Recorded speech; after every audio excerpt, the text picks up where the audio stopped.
Olá, amante de mistérios, bem-vindo às nossas cestas de mistério. Eu sou a Advan Fio e hoje nós vamos embarcar em histórias que ocorreram ou têm ligação com o Dia de Finados. O Dia de Finados que se aproxima e é o dia onde os vivos vão visitá-los. Reza a lenda que há 2000 anos os mortos estavam muito tristes e chateados por não serem mais lembrados e por isso estabeleceram que quem não fosse visitá-los no dia 2 de novembro, que é o dia deles, eles iriam visitar. Então, a partir daí surgiu o Dia de Finados, que nós sabemos também que tem uma conexão com o Samhain e com outros portais que se abrem neste momento no mundo todo. A história de hoje, na verdade, eu vou contar 3 histórias. A primeira aconteceu com uma amiga da minha amiga Luciana. Eu não cheguei a conhecer essa amiga, mas ela falava que costumava ir nos cemitérios para simplesmente passear, olhar os túmulos, ficava conversando assim com as pessoas, uma coisa meio despojada, meio talvez com pouco respeito. Eu não sei porque eu não estava lá. E nem a Luciana, né? A Luciana conta que isso aconteceu com ela, com a amiga dela. Mas era um hábito dela. Talvez ela fosse um pouco gótica. E era algo que ela fazia em qualquer momento. Até que um dia ela acordou com paralisia do sono. Paralisia do sono é quando você se sente completamente paralisado, travado e nada parece tirar você daquele torpor. Enquanto você, ao mesmo tempo, tem noção e visão e audição de tudo o que está acontecendo à sua volta. Um dia nós faremos um vídeo sobre isso. Acontece bastante. E ela viu à volta dela umas 15 pessoas esfarrapadas, com pedaços do rosto faltando, olhando para elas, e um deles, mais assustador que todos, usando uma cartola, com um sorriso que ia de orelha a orelha, dizendo: você sempre ia visitar a gente, agora nós viemos visitar você. E demorou um pouco até que ela saísse daquele pesadelo acordada, e é claro que ela nunca mais passou a visitar cemitérios a esmo. Essa história é real e eu acredito que tenha havido talvez algum tipo de falta de proteção dessa moça. É importante que você se proteja, é importante que você tenha uma espiritualidade forte, sempre muito respeito. Quando você tem respeito, é muito difícil que forças contrárias se voltem contra você.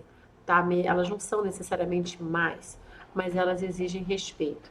E talvez tenha tido carência disso nesse caso. A segunda história que eu vou contar, eu vi em um programa que eu gostava muito, não sei se ainda passa. Eu passava na época do Baio, olha quanto tempo faz isso. E foi uma história que me chocou muito, porque envolve uma criança. Havia um garotinho, né, que faleceu, ele tinha uns 4, 5 anos, e eu não lembro as circunstâncias da morte dele, eu não lembro mesmo. Mas a partir do momento que ele foi enterrado, no cemitério tinha um túmulo bem bonito para ele, que era de uma família abastada, deixavam brinquedos e tudo mais, porém ele era apaixonado por uma bola vermelha. E era muito assustador, porque essa criança começou a ser vista no cemitério, correndo para lá e para cá, brincando com essa bola vermelha. Um dia, em dia de finados, 2 irmãs foram visitar um túmulo de algum parente que tinha nesse cemitério. E elas estão caminhando e viram essa criança correndo entre os túmulos. E, imediatamente elas tentaram chamar essa criança porque não viram nenhum adulto por perto. E ficaram preocupadas porque é uma criança muito pequena. Como elas não encontrassem, elas chamaram uma pessoa do cemitério. E elas descobriram a história do menino, que ele tinha morrido, e que esse fantasma era visto constantemente pelos funcionários do cemitério. Também era visto por visitantes e qualquer pessoa que estivesse por ali. Elas acharam aquela história peculiar e resolveram passar a visitar o túmulo desse menino em todo dia de finados, além do túmulo do parente delas. E deixavam brinquedos e tudo mais, deixavam coisas. E no segundo finados, que aliás, não sei se elas já fizeram isso no primeiro momento, mas a partir do momento que elas fizeram isso, essa moça começou a ver esse menino na casa dela, né? E começou a ver. E aí um dia ela não se assustava com ele. E um dia ele parou, e era um fantasma mesmo de uma criança, e virou para ela e falou: Você não tem medo de mim? E aí ela falou: Não, eu não tenho medo de você. Por que eu teria medo? Aí ele ficou assim, meio confuso como uma criança. Não, é porque todo mundo tem. Aí ela falou: Eu não tenho medo de você, não se preocupa. Você pode ficar aqui se você quiser. E ela convidou essa criança para ficar na casa dela. E aí ela via de vez em quando essa criança e nada mudou na vida da família. Só que um dia a irmã dela teve um problema de saúde e esse menino apareceu e falou para ela: Eu vou ajudar. E este problema de saúde foi curado. Essa mulher conta que desde então esse menino se tornou um guardião da família. E ela não consegue nem contabilizar o número de vezes em que ele ajudou aquela família. E aqui eu vou fazer um adendo, que sim, é possível que espíritos possam se tornar guardiões, companheiros, mas não é muito comum, digamos assim. É possível? Sim, é possível. Mas, em geral, é preciso que esse espírito vá para um outro lugar e passe por um processo de aprendizado para que ele possa compreender como ajudar as pessoas. Essa criança provavelmente já tinha uma missão até com essa família e por isso se sentiu atraída e eles acabaram se unindo. Tem um livro muito bonito chamado Vozes na Casa, que também foi um filme muito antigo, que eu soube recentemente que também foi um filme, e que conta uma história bem parecida. Então, se você tiver a oportunidade, procure, que eu li há muitos anos, mas eu soube que ele está sendo ou foi lançado recentemente. Então, eu acredito sim que esta criança passou a ser um espírito guardião daquela família. O terceiro caso eu vi também em um canal de relatos. Eu acho que até foi o Sobrenatural, é que eu vejo tantos canais que às vezes eu acabo não lembrando o nome, mas eu acho que foi no Sobrenatural sim. E era uma história um pouco assustadora, porque era no dia 16 de setembro, era uma família de Santa Catarina, Joinville. A mãe, né, dessa pessoa que mandou o relato faleceu, teve um mal súbito e acabou, mesmo ela chamando os irmãos, chamando a ambulância, ela faleceu no caminho, nos braços da filha.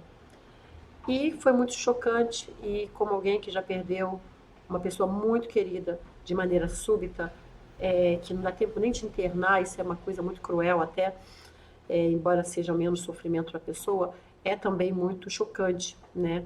Para ambas as partes, para quem vai e para quem fica. E essa família ficou muito chocada, né? Mas é a vida que segue. E quando deu 2 de novembro de 2017, a família, ela e os irmãos, quiseram ir lá visitar, comprar flores e tudo mais, mas o pai não quis ir, preferiu ir para a igreja, porque ele não estava indo, estava muito mexido, não quis visitar. Eles foram, deixaram as flores e tudo mais e voltaram para casa. Quando ela voltou, ainda estava muito cedo, ela foi dormir. E ela dormiu boa parte do dia. Até que, aliás, minto, desculpe, antes disso aconteceu uma outra coisa. Pouco antes, quando elas voltaram do trabalho nas vésperas do dia de finados, ela falou que estava no quarto ouvindo música, né? E começou a ouvir um barulho no quarto da mãe, como se estivessem arrastando móveis. E ela achou estranho, tirou o fone, continuou o barulho, mas ela voltou e ficou um tempo imaginando o que podia ser, porque era como se alguém estivesse arrastando a cama para lá e para cá. Até que ela levantou e foi ver com os irmãos que estavam tomando chimarrão na varanda. E eles também estavam assim assustados ouvindo, estavam até se levantando quando ela chegou. E ela perguntou: Vocês estão ouvindo isso? E os irmãos falaram: A gente achou que era você. E o barulho continuava. E eles foram até o quarto da mãe. E quando chegaram lá, tudo estava normal. Não tinha nada, nem barulho nenhum, nem nada fora do lugar. E aí sim, no dia de finados, ela foi com os irmãos levar as flores e na volta ela resolveu dormir um pouquinho, descansar, né, porque ainda era cedo. E quando ela levantou, foram almoçar, o pai perguntou: Você foi ao banheiro há pouco? Ela falou: Não, eu estava dormindo. E aí ele falou, é porque eu tô vendo a porta do banheiro abrir e fechar direto, sem nenhuma é, explicação. E quando eu fui lá ver o que era, eu passei pelo quarto da sua mãe e eu a vi de pé na frente do guarda-roupa. Aí a coisa começa a ficar séria, porque ela falou que nem conseguiu comer depois disso, ficou assim, apavorada. E pouco depois, o pai resolveu ir para outro estado, ela ficou sozinha com a casa e a casa se tornou muito complicada, muito difícil. Porque havia sons, vultos, barulhos. Quando ela ia ao banheiro tomar banho, ela ouvia passos, ela ouvia resmungos, como alguém reclamando. Quando ela estava dormindo, havia pancadas na porta do quarto dela. As portas do armário, do guarda-roupa, do quarto da mãe dela abriam e fechavam sozinhas. E no quarto da mãe dela, que ela evitava entrar porque sempre tinha a sensação de que tinha alguém lá observando ela, o gato da família ficava tão apavorado que ele dava uns miados enormes e só se acalmava quando ia dormir com essa moça. E a situação ficou bem complicada, com coisas caindo, com barulho, com todas as coisas que você não deseja ter numa casa, especialmente se você mora sozinho. Com o tempo, elas foram diminuindo, mas nunca cessaram completamente. O que me preocupa é que essa pessoa, essa moça, falou que tem certeza que não era a mãe dela que o pai viu, nem a mãe dela fazendo todas esses efeitos paranormais. Porque ela acreditava que a mãe dela era uma boa pessoa e frequentava a igreja e que depois da morte você apenas dorme até que Jesus volte. E por isso ela tinha certeza de que não era ela, que os mortos não voltam. E ela passou, desde então, continuou cuidando das coisas da mãe dela, ela não doou nada, ela continuou cuidando das coisas, lavando todo mês todas as roupas da mãe dela, dobrando, passando, guardando, porque isso a aproximava da mãe dela e deu a sensação de que ela ainda cuidava da mãe. Então, gente, nós precisamos aqui conversar um pouco sobre isso. Não, o fato de ser uma pessoa boa não vai te garantir uma passagem imediata para o outro plano. Porque há várias leis universais e você precisa ter conhecimento delas. E a grande maioria das pessoas não tem, especialmente as que estão nas religiões mais tradicionais, porque essas religiões não preparam você realmente para o que está por vir. E eu costumo dizer que certos ensinamentos, certas coisas precisam ser ensinadas nas escolas. E uma delas é essa: é saber o que acontece quando você está fora do seu corpo, que você não vai ficar descansando, você não vai ficar dormindo, você não vai ficar numa nuvem e você também não vai ser imediatamente arrebatado para um céu de benesses. A verdade é que muitas vezes você fica preso ao corpo. No caso da mãe dela, foi uma morte muito súbita, foi um infarto. Ela não estava preparada para deixar o corpo. Se ela foi digamos assim, se ela sofreu o encaminhamento de uma pessoa, que geralmente pessoas que já faleceram antes e têm conexão com você, podem aparecer para te ajudar. Se ela tinha na cabeça dela que isso não era possível, o que é bem possível por causa da religião dela, a crença dela, ela pode ter recusado essa ajuda. E a partir do momento que você recusa essa ajuda, você meio que está por conta própria, porque eles não podem ficar com você. A gente vai ter que aguardar para ver o que acontece. O fato da filha tomar conta das coisas dela direto, tomar conta e ter essa conexão e as coisas dela estarem ali com a energia dela, também aprende aqui. Aprendeu muito aqui.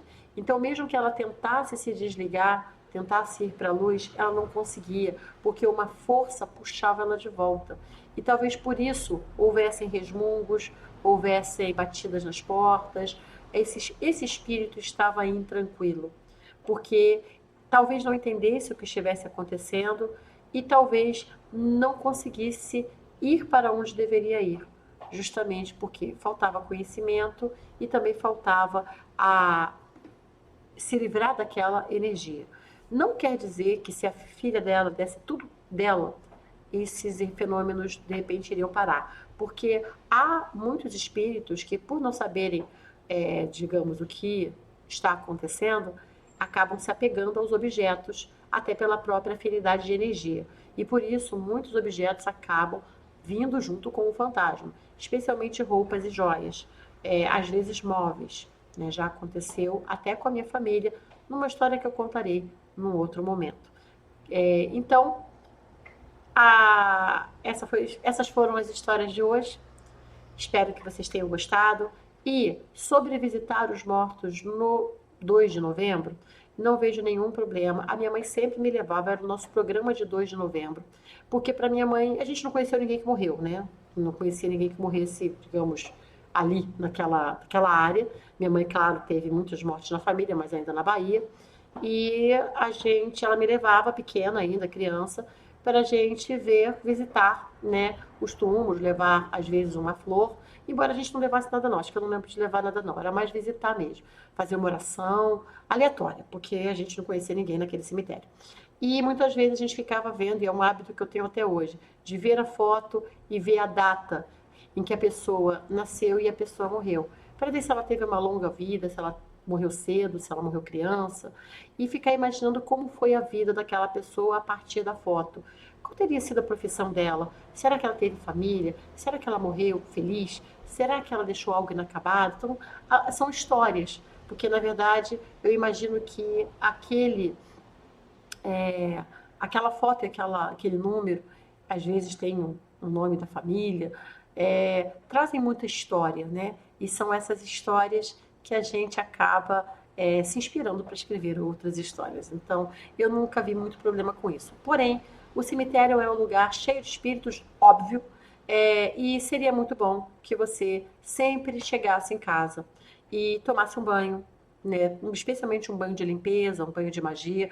Não entre com sapatos que você andou no cemitério dentro de casa, porque especialmente cemitério de terra, né? Porque tem cemitérios aqui no Rio que eles são só de grama. Então você faz isso também, mas a pior coisa que você pode fazer é levar terra de cemitério para dentro da sua casa. Então, se você sempre que você for ao cemitério, independente de ser finados ou não, você tira os sapatos antes de entrar na sua casa e já leva os sapatos para lavar, já bota a roupa para lavar e já vai tomar um banho e, se possível, um banho de magia, um banho de limpeza, coloca uma roupa clara e nesse dia não é de bom tom fazer festa, fazer tumulto. Não quer dizer que você não possa se encontrar com alguém, não quer dizer que você não possa fazer alguma coisa para diversão, mas que você não coloque uma música muito alta, que não faça uma festa, porque é um dia de oração, é um dia em que muitos estão chorando seus mortos, é um dia de reencontro. E se você quiser uma sugestão, eu vou indicar o desenho Viva a Vida é uma Festa, que é uma das coisas mais lindas que eu já vi recentemente, matéria de animação, muito emocionante, e fala sobre o Dia dos Mortos no México. Então, se você quiser, de repente, ter uma leveza e, ao mesmo tempo, conhecer um pouco mais essa tradição, fica a dica de Viva a Vida é uma Festa, tá bom? Então é isso, espero que vocês tenham gostado e desejo a vocês um grande final de semana e muita sorte para o Brasil nessas eleições, porque se você está vendo na estreia, estamos a 2 dias das eleições. Se você está vendo em algum outro momento, bom, nosso destino já foi traçado. Um super beijo e até a próxima.